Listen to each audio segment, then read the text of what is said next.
Do you wake up with energy but hit a wall halfway through the day? Is brain fog making it hard for you to focus or even finish a complete sentence?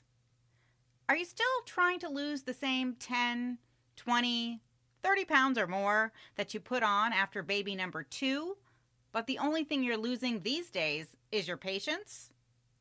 If you're feeling stuck, overwhelmed with information, or just don't know where to start, then today's power-packed live coaching session is for you. In this real-time hormone balance breakthrough call, you'll meet a podcast listener who's been dealing with mood swings, PMS, brain fog, and joint pain.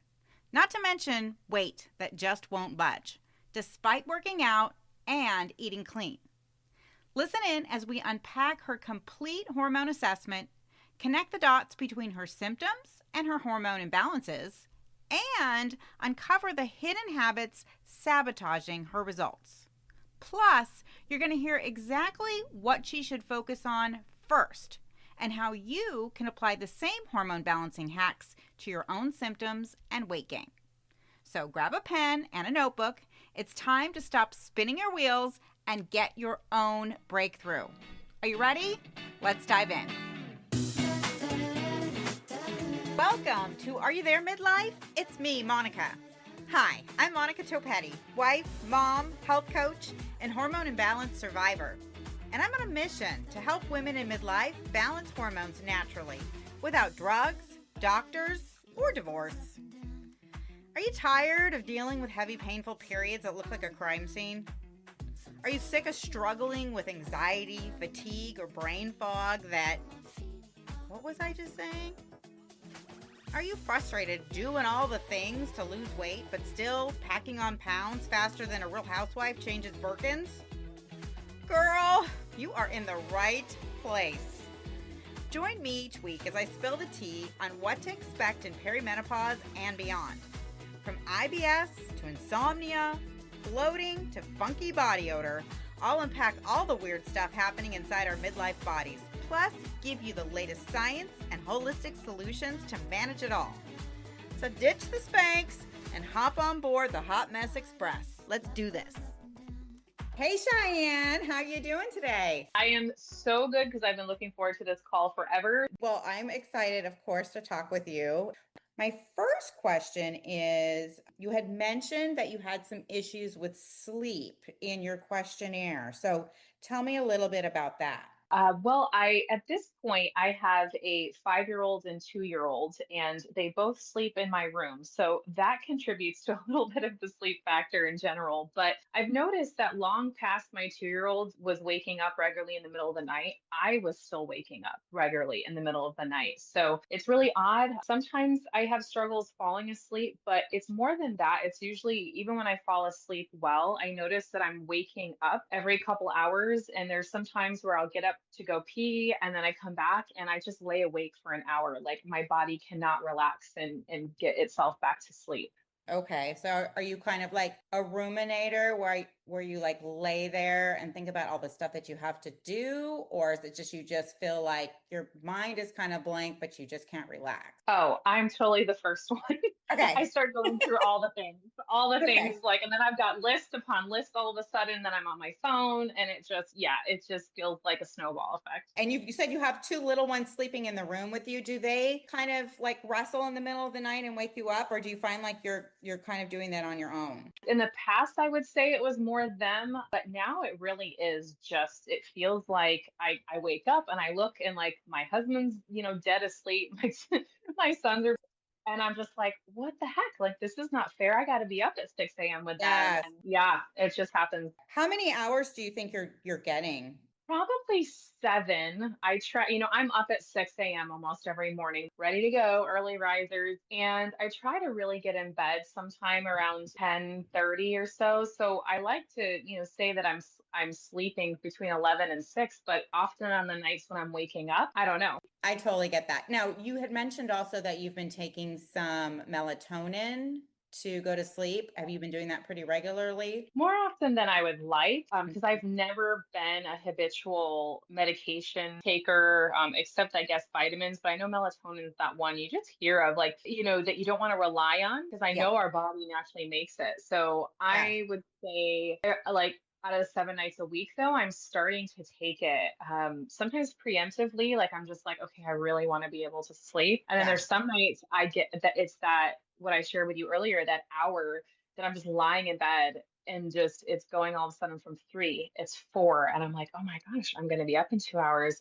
I'm going to go take one. And Yeah. so probably I would say I do that 3 or 4 nights a week. Switching gears, you had mentioned fatigue or being constantly tired was one of the symptoms you're struggling with. Do you notice a drop of energy during a specific time during the day, or is there a specific situation where you notice you just don't have the energy for it? Funny, when you first starting to ask me, I was like, it sounds so cliche for my season of life, but it really is that like mid-afternoon slump. Like my husband was just commenting to me, and you know how when we have something that's so normal to us, we don't realize it until someone else sees it. And he was like, wow, you're really like the Energizer bunny in the morning. Like I'm not that woman that needs to get up and get going and do a poop and have a coffee and then I'm ready. I am like ready. But I'm usually good to go in the morning, but I crash come like 2, 3 p.m. And I have to say, like, there's days where I'm like, I'm looking at my watch. I'm like, can it just be bedtime already? Mostly for my kids, because I'm like, I just want to stop momming for a moment because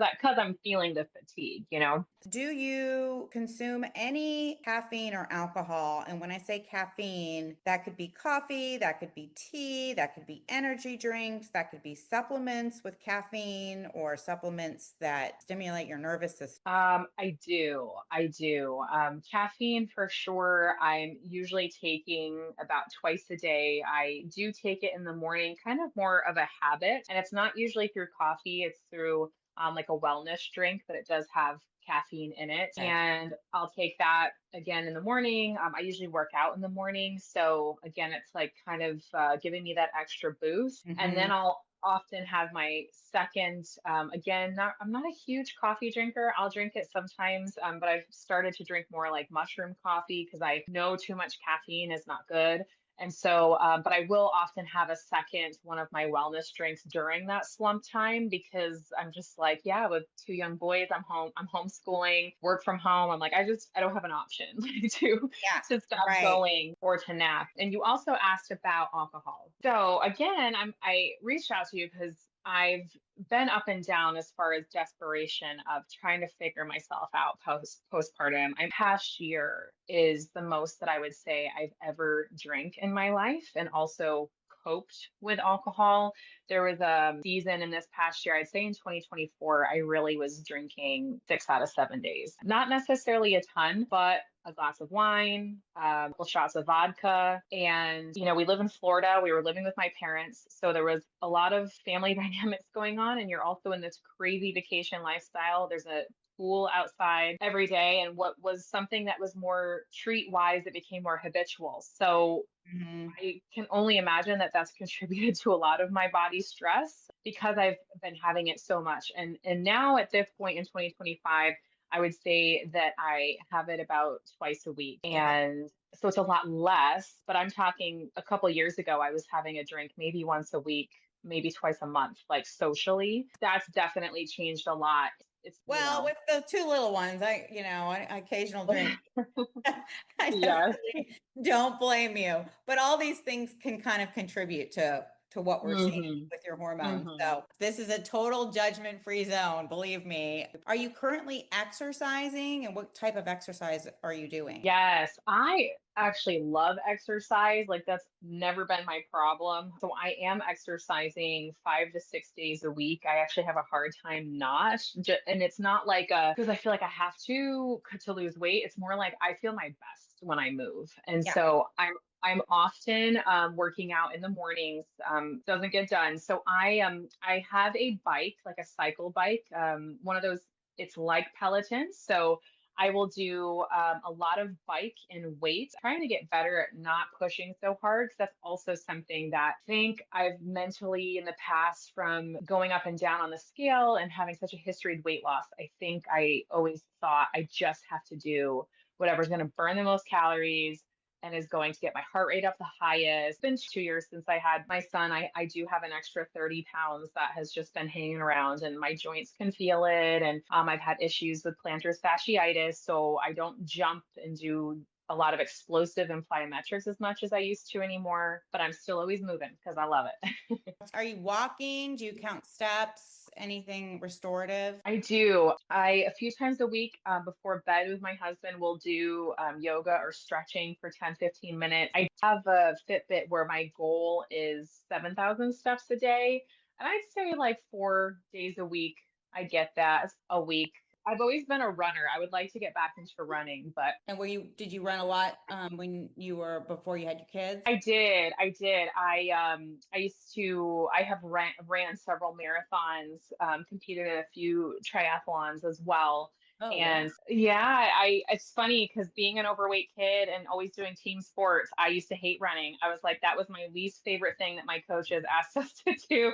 And then in my 20s, I just found a love for it. And That's I amazing. noticed that it was something too that makes me feel good. And it was also the thing that really would help me lose weight. I don't want to say like quickly, but effectively. Like it was the exercise that when coupled with a healthy diet. And this was before babies. And then my first son, Mason, he is 5.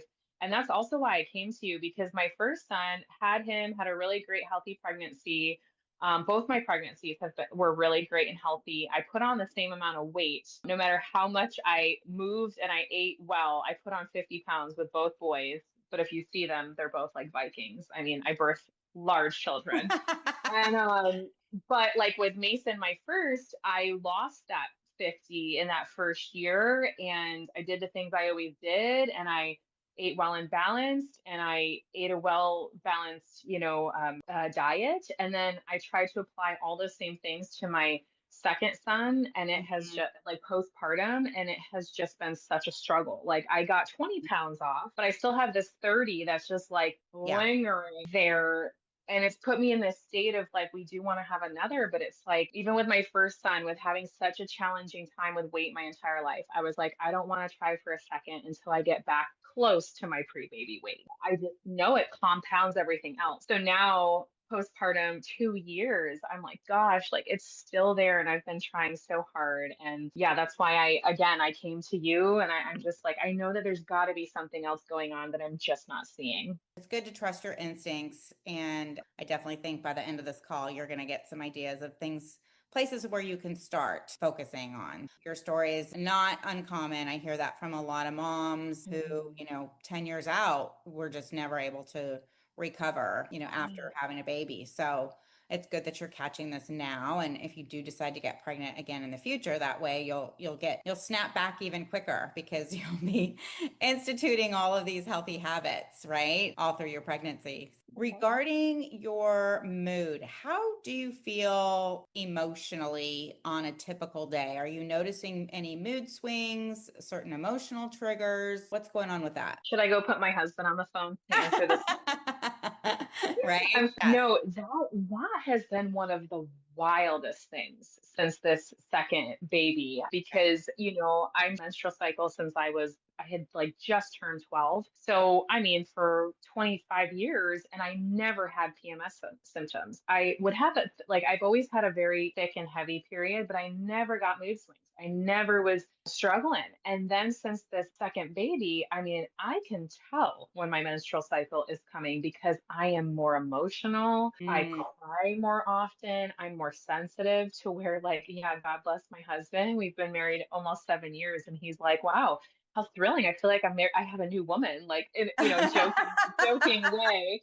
But he's like, yeah, he's like, I've seen it too, that this is definitely different, that this Yeah. is shifting. And so, I mean, I would say on an average day, I'm not too crazy all over the place, but for sure different times of the month. I definitely like things that maybe don't bother me as much.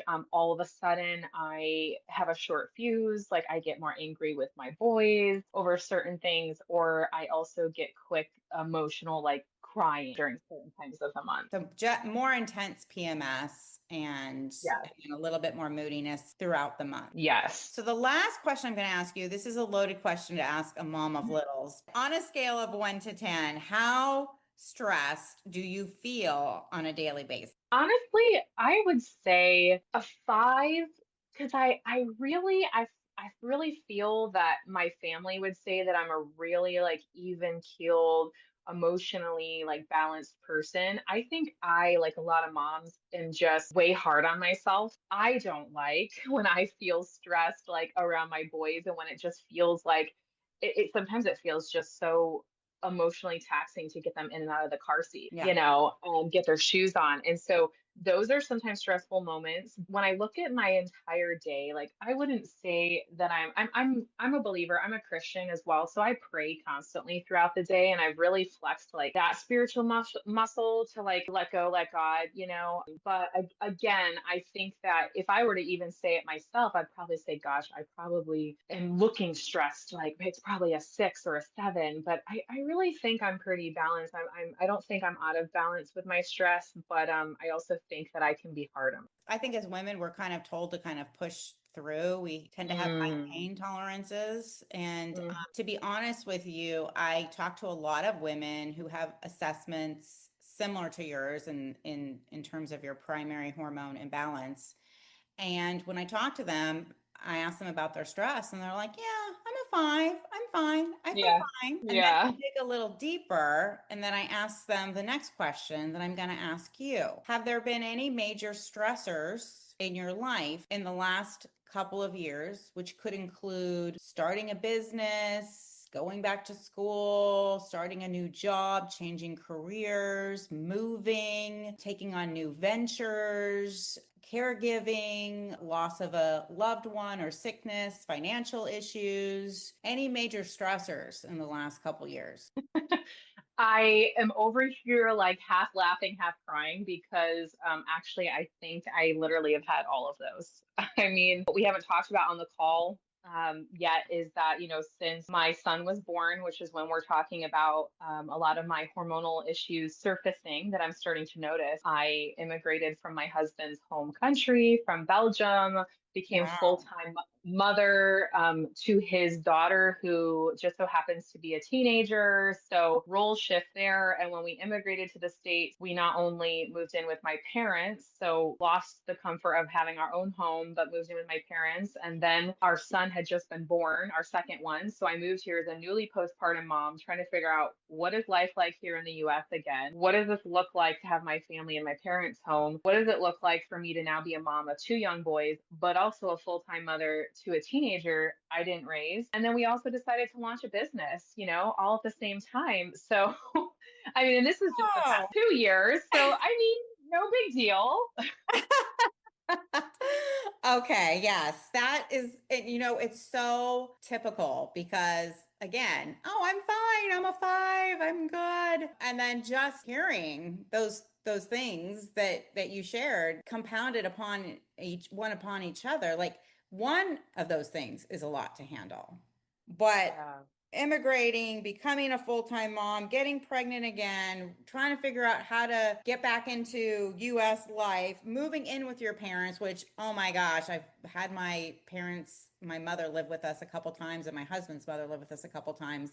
And that actually was the catalyst that started my hormone imbalance because Wow. and it wasn't until after she moved out and I thought everything was fine because it was chronic stress. Living with my mother was like a stress. Love me, mom, but like was a stress like no other that I've known. And then on top of that, becoming a mom to a teenager who you didn't raise, and then on top of that, starting a business. So even if Yeah. are things to be celebrated. It's not thank goodness, a death in the family or an illness or a bankruptcy or something like that, even those are things to be celebrated, they're still extremely taxing on our nervous system. Right. So Yeah. it's Yeah. like you've been, chasing this tiger, right? Like that's cortisol, that's our stress hormone, that and adrenaline. And it's good that we have those because, so we can get out of the way of a speeding car. Our bodies are not meant to have that constant flow of cortisol and adrenaline. Our bodies aren't built for that. So Right. that tends to build up, and if you already have some other things going on, can contribute to hormone imbalance. That can really be the candle that just lights your fire. Thank you for I feel sharing like, with me. yeah, no, thank you. I feel like you really hit the nail on the head. And I think my situation may be a bit unique with some of the big extenuating circumstances I find myself in, but I know that so many young moms, like you said, even one of those things can be overwhelming and stressful, and but compound it on with a couple things. And I think we're just kind of told in our society to just muscle through. And that's something that my husband has even said to me lately. He's like, you just muscle through everything and you just do it Yeah. with a smile. And he's like, but whether you really feel good or not, what is your body saying? Like your your Yeah. spirit, right? And I'm like, Yeah. exactly, because that's what I feel. Is I feel like overall, like spiritually, I feel I'm in a good place. I've had some highs and lows, but it's like my body doesn't feel like it's catching up. And that's what I would like to to figure out with you. How can we help my body get to a good place as well? Absolutely. Absolutely. Okay, so that is all of the questions that I have for you. Is there anything else that we didn't touch upon that you feel is important for me to know before we get to the next part about your assessment? I don't think so. I mean, what I love about this call so far is that you asked me things I didn't even know I needed to be asked. And then the moment that you asked them, it was like, I'm curious to see how you string them together. Because a few things, I'm trying to play like Clue here, like who did it and what was what. But you're the expert. So no, I just want to thank you. I think this call is even just such a blessing because how often do we women actually talk about this stuff? Like Yes. we don't. And we often just need, I feel like, the right person, first of all, the right person, but then the right person to ask the right questions. So um you haven't even pivoted yet, and I'm already just thanking you. I'm like, I just thank you. Oh, good. I'm glad. Well, this Yeah. call is all about clarity. It's all about Mhm. clarity. And doctors, unfortunately, when was the last time you had a, 45-minute conversation about your health history with your doctor? They just don't have the time. It's really approaching hormonal imbalance not as a doctor. I'm not a physician, but approaching it holistically because there's so much that we can do, and I'm living proof of that in that, I went to a doctor and all my labs were fine, and I felt Yep. like I was dying. I didn't, was passed around to a couple of specialists and nobody could help me. And so there's really a lot that we can do when we look not just at our symptoms and treating the symptom, but in really unpacking that to figure out what the root causes are. And that's what, my health coaching is all about, because symptom management is great until you get another symptom or the symptom shifts and then you're not really solving the problem. So my goal is for us to leave here today with at least a few things that you can start focusing on first. But first, we need to talk a little bit about your imbalances and then connect them to the potential root causes. So let me share with you what I'm seeing based on your assessment, based on your pre-call questionnaire, based on this conversation. You've clearly been trying. You've clearly Yes. been trying. You are working out, you're trying to eat healthy, you're taking supplements, you're doing yoga, you're praying, you're doing all the things. But you're still dealing with that 3 p.m. crash, feeling tired, waking up in the middle of the night. We didn't talk about it necessarily during our call, but based on your assessment and some of the symptoms that you checked off, You had spoke about brain fog and some pain in your Mhm. joints, PMS, plus some of that extra baby weight that's taking a little bit longer to lose. I know you're thinking about expanding your family and getting pregnant next year. That's so exciting. We have time to make sure that your hormones and your body are fully on point so you're ready for that next step. And that starts with kind of looking at what your hormone assessment results are telling us. The first imbalance you scored positive for is adrenal fatigue. And as I kind of mentioned earlier, our adrenals are our stress regulators. And when our stress regulators or our adrenals are overworked, they stop producing cortisol in what we know as a healthy rhythm. So what does that mean? That means constant tiredness, crashing midday, salt or sugar cravings, uh, Yep. sleeping issues, tingling in your fingers sometimes, belly Oh my fat gosh, that I get won't that budge. too.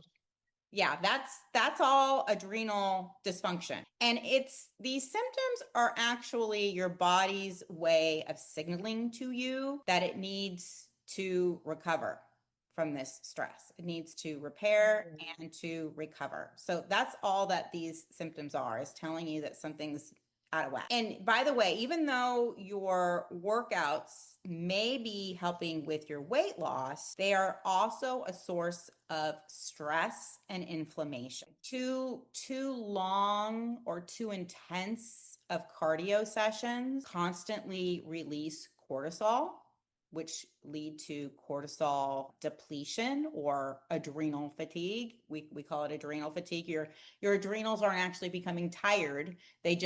Their cortisol production gets depleted. That's why they call it adrenal fatigue. So too intense or too long of cardio workouts can affect our adrenals. Also, if we're weight training, not that that's a bad thing. I'm very pro resistance training, especially as we lose muscle after the age of 40, which you're a couple years away from, but it's coming up. Getting close.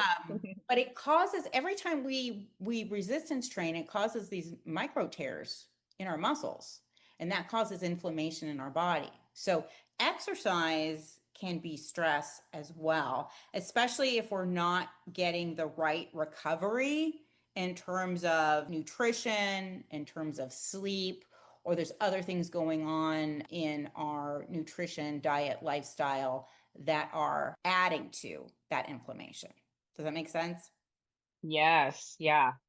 So that's the first imbalance that I'm seeing. And then the second imbalance that you scored positive for, but very like a low positive, I would call it like borderline. So it's not necessarily something that you're experiencing to the degree that you are adrenal fatigue, but if left unchecked, especially if adrenal fatigue is left unchecked, then it could progress. What I'm seeing is low progesterone or progesterone Mm. deficiency. So progesterone and estrogen are our two sex hormones, and they're largely our reproductive hormones, and they're kind of in this state of balance from the day we hit puberty and get a period Yeah. until we hit perimenopause, which you're on the cusp of, and then our levels start to fluctuate because our body starts to prepare for post reproductive life. Even though you can have a baby in your 30s, late 30s, early 40s, right? Some women even later than that. Our bodies in general say, well, you're not having babies anymore, so you don't need all of this progesterone and estrogen. Right. It's when they start to Mm. decrease and fluctuate, so go up and down. And so all low progesterone means is that either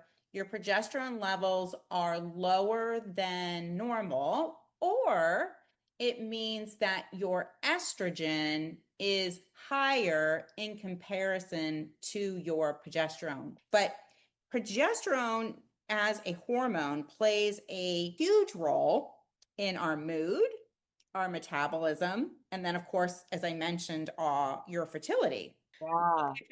If your progesterone is low, it can make PMS worse. Again, this doesn't mean that you can't get pregnant. It just means that you have like lower levels, but not that it would make you infertile. But it can make your PMS worse. It can make you more emotional or moody, especially right before or during your period. It can disrupt your sleep. So you either have trouble falling asleep or you're tending to wake up in the middle of the night, just Oh as God. cortisol can affect your sleep. And it can also contribute to brain fog, night sweats, acne, and cellulite. It's a natural diuretic. So when our progesterone is lower, we tend to be a little bit more bloated. We tend to have more of the appearance of cellulite. Also, acne can sometimes flare up because we don't have that diuretic purification natural process going on with our progesterone. Does any of that resonate? I was just gonna say, I feel so seen right now. Fe- I feel like you're in my everyday life. Like, gosh, yes, yeah. I mean, the cellulite or cellulite for sure is something that's suddenly appeared for me in the past year, I'd say. The brain fog for sure. The first time I heard this, it kind of blew my mind, is that in terms of adrenal fatigue, it can actually trigger or worsen low progesterone. Well, there you go. Well, there you go. Drop the mic because Exactly. when when our adrenals become depleted, our body will actually look at other hormones to make cortisol because cortisol, it gives preference to cortisol over all other hormones in the body because it's our survival hormone. Right? Right. That Remember makes sense. the Yeah. the good news is we can make cortisol out of other hormones in our body. The bad news is it will use progesterone to make cortisol. So it'll actually steal your progesterone that you need to make cortisol. Well, that's rude. You're like, thanks, I have two problems now. Thank you. Right. So getting cortisol back into balance is not just about increasing our energy or losing weight.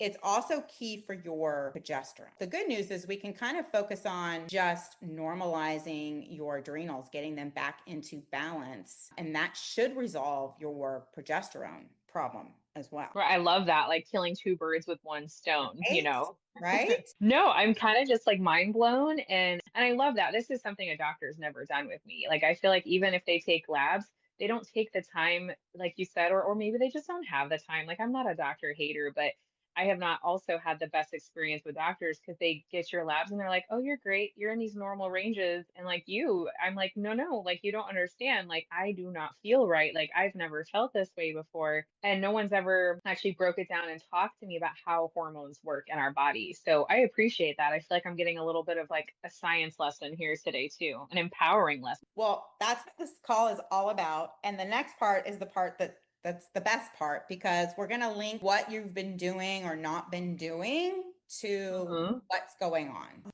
So, we're going to dive into the root causes contributing to Cheyenne's adrenal fatigue in just a minute. But if you've been listening to this conversation and thinking, hey, how can I get to the bottom of my hormone issues? This is exactly what we do inside my Hormone Balance Breakthru Call. It's a private session where we walk through your symptoms, unpack your hormone imbalances, and map out your best next steps to balance your hormones naturally so you can start feeling like you again. And right now, you can book a Hormone Balance Breakthru Call, regularly $127, for just $67. Here's how. First, if you've never taken my free hormone symptom profile assessment, I want you to head on over to bit.ly/take my hormone quiz. You're going to answer some questions about your current symptoms.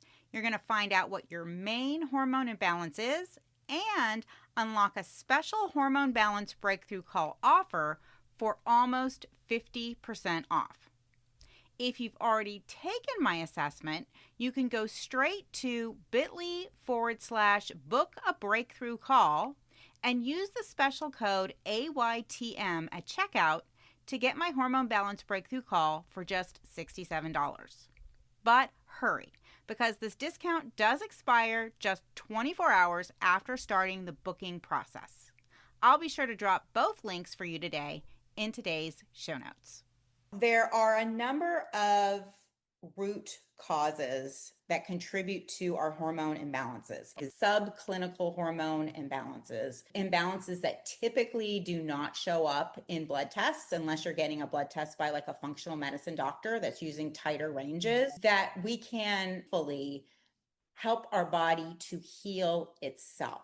And the number one cause of a lot of times these hormone imbalances, especially ones in which they're not showing up on blood tests, is inflammation. Sometimes we have enough of the hormone, our body is making enough of a hormone, but it's not connecting to our hormone receptors that we have all throughout our body because of all the inflammation we have. So once we're able to reduce the inflammation in our body, then our hormones can start regulating themselves. So in your case, the primary cause of adrenal fatigue is some source of inflammation. And it can be multiple sources of inflammation. And so I want to walk through this list with you very quickly. So the first is an inflammatory diet. And this can be a diet that's high in sugar or processed foods, refined oils like canola oil and caffeine, or alcohol. Guilty. And that can spike your blood sugar and throw hormones off. So let's check off inflammatory diet as a contributing factor. Yes, for sure. The next one is unmanaged stress or trauma. And this can be extreme dieting from when you were younger to major stressors in your life. This will affect not only your progesterone, but also will increase your demands for cortisol. Wow. I think we can safely check the box on that one. Yeah. For sure. And then the last one is getting less than 7 hours of sleep or not a night, or having sleep where you're disrupted multiple times throughout the night. That not only disrupts our fat burning hormones, but it throws off our estrogen to progesterone balance. So based on kind of what you've shared with me, I think that's the third source of inflammation. So inflammatory diet, unmanaged stress or trauma, and poor sleep. What do you think about that? Yeah. Those were definitely when I'm looking through, because I was taking notes as well. I definitely would say those are probably, yes, my top three. Okay. What do we do about it? Exactly. This is the moment you've been waiting for. So unfortunately, we don't have time, obviously, to like lay out a full hormone balance plan in one call. But I do want to share with you, kind of some first steps to focus on to start easing your symptoms, to really start supporting your adrenals in particular, and get your body out of survival mode, which is kind of what we're seeing. That's kind of where you're at. Sounds Yes, please. Yes. Okay. The first contributing cause that I want to look at is poor sleep. And what I want you to do is to swap your melatonin for magnesium glycinate. Okay. And you want to take that 30 to 60 minutes before bed. Okay. Unlike melatonin, you don't want to take melatonin because over time, taking supplemental melatonin can actually disrupt your natural production of melatonin. Wow. So that's really like setting you up to fail. Yes. The only time I recommend melatonin, well, there's two instances, I should say. One is when, for my clients who are nurses who work the knock shift and their circadian rhythm is totally messed up, they need to reset because your body naturally has a rhythm where it wants to go to bed at night and wake up in the morning, and they're working all night and then going to bed in the day. And so melatonin can really help reset that. The other time is if you're traveling internationally and you just can't get back to sleep because your time zone and your clock is all off, melatonin is great. But I don't recommend that long term. What magnesium glycinate does is not only does it promote deeper hormone restorative sleep, but it's going to naturally lower your cortisol, which is my gosh. Yeah. So it's like a 1-2 punch. I love it. Yes. Now, sleep is definitely one of the pillars in my program. And the reason why I talk about it so much is because that's when our body does all of our repair work. That's when our body burns fat. That's when our body releases our fat burning hormones like progesterone and HGH and testosterone, that's when our body actually goes to work and repairs our hormones. So if you're not getting good sleep, it can affect everything. And that's why we actually spend so much time on it. But for you, I think that's going to be a great starting point for you. In terms of the stress, there's a lot of things that are contributing to stress, even healthy exercise, the disrupted sleep, the cortisol in and of itself. I think what we're seeing is something called inverted cortisol, where our natural cortisol rhythm is our cortisol is high in the morning to wake us up and then gradually decreases throughout the day. And so we can fall asleep at night, and it's the lowest in the middle of the night so we can sleep. What could be happening with you is your cortisol is peaking at night and it's waking you up. So when you wake up in the morning, it's still relatively high. But instead of crashing, instead of being the lowest so you can fall asleep at night, or being the lowest in the middle of the night while you're sleeping, you're actually crashing in the afternoon. So we really want to make sure that we are resetting that cortisol. So it's super important that you have a time during the day where it is just focused on stress release and daily self-care. I'm not talking about exercise. I am talking about no kids, no screens. If you want to listen to some spiritual music in the background, that's fine. But otherwise, no phones for a minimum of 15 minutes. And this is when you're journaling, which I think would be great for you since you're a ruminator at night. You can write down all the things that you're thinking about early on in the day, so you don't have to think about it at night. Or if there's a list, if you're a list person at night, you could, make your list then. But it's journaling, it's prayer, it's spiritual music, it's time out for you. This is so essential, whether you're feeling stressed out or not, because it's going to automatically help calm your nervous system so that your cortisol can drop and your hormones can start to repair. Super important for you, especially in this stressful time of life. Yes, and you would say that this would be something I should do specifically when I usually would crash, like in the afternoon sometime, to start doing this? You can do it at any time. Some of my clients do it first thing in the morning. Some of my clients really like to do it in the evening before bedtime. That becomes part of their sleep routine or sleep hygiene. But it needs to work for you. So whenever you can carve out that time with the no kids, I don't know your schedule. It might not be till the kids go to sleep that you can do this. It might be you might have a break in the middle of the day. It's separate from exercise. Again, the only type of exercise that does not stress our body is walking, yoga, like a meditative restorative yoga, not like a yoga where you're doing a bunch of vinyasas and getting your heart rate. I'm Right. like a hatha yoga, swimming. Those are all exercises that reduce our cortisol. Best of all, walking outdoors, getting that vitamin D, excellent, is so important. And ideally, I would like to see you just focused on walking, hitting that 7,500 to 10,000 steps, and putting a pause on the other exercise that you're doing just until your adrenals calm down. That makes a lot of sense. It actually feels oddly exciting to try that and to have a switch up. And then the last cause that we talked about was an inflammatory diet. I definitely want to see you get off of those supplements that have the caffeine. If you're, some of my clients are coffee drinkers and they're like, I have to have my coffee. And I get it, because coffee is my love language. But if you're going to drink coffee, make sure it's organic. One of the dirty dozen crops grown with some of the most highest amount of pesticides, which really mess with your hormones. So it needs to be organic, and preferably no more than 1 cup of caffeinated coffee. And make sure that if you are drinking coffee, that you're having it with food, especially protein and some healthy fat, to slow down that absorption into your bloodstream.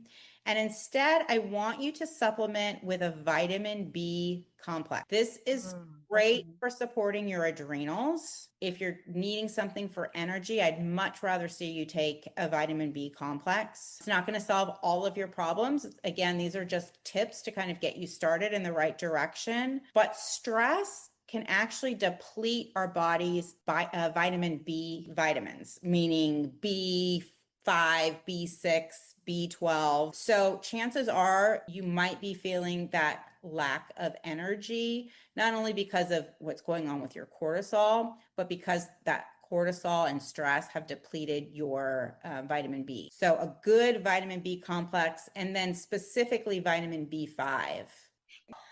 Are there any other questions you have? I know that was a lot, and hopefully you're walking away with kind of a clearer picture of what's going on with your hormones and what to focus on. But any other questions before we wrap up? How can I book a second call with you? Well, what I'm hoping to see is that you institute some of these tips right away, and then definitely circle back with me and we'll see how you're doing, and we'll see if we need to book another call or if the program is going to be a good solution for you. Yes, thank you. I mean, thank you really so very much. I know that this call is called a clarity call, and I mean, that's exactly what I have. I feel like I'm seeing I feel like you saw me, but I'm also seeing myself clearly for the very first time in a very long time. And I think the icing on top of the cake is that I'm leaving this call with an actual first steps that I can actually start to do something to make myself feel more whole again. Because that's what I feel like I've been missing so much. Are you ready for your own breakthrough? Then grab the link in today's show notes to book a Hormone Balance Breakthru Call with me for just $67 before this special offer expires. Then join me back here next week where we'll continue the conversation about hormone balancing tools and discuss the best exercise for midlife weight loss, even if it makes the scale go up first. Until then, wishing you health, happiness, and fewer hot flashes. Hey friend, can I call you friend? Because I already feel like we're friends in my head. Did this podcast teach you something, make you laugh, or feel less like an alien? If so, I would be so incredibly grateful if you could take just 60 seconds to rate, review, and subscribe. That is the number one way you can thank me and support the show. Until next week, stay cool and keep away from sharp objects.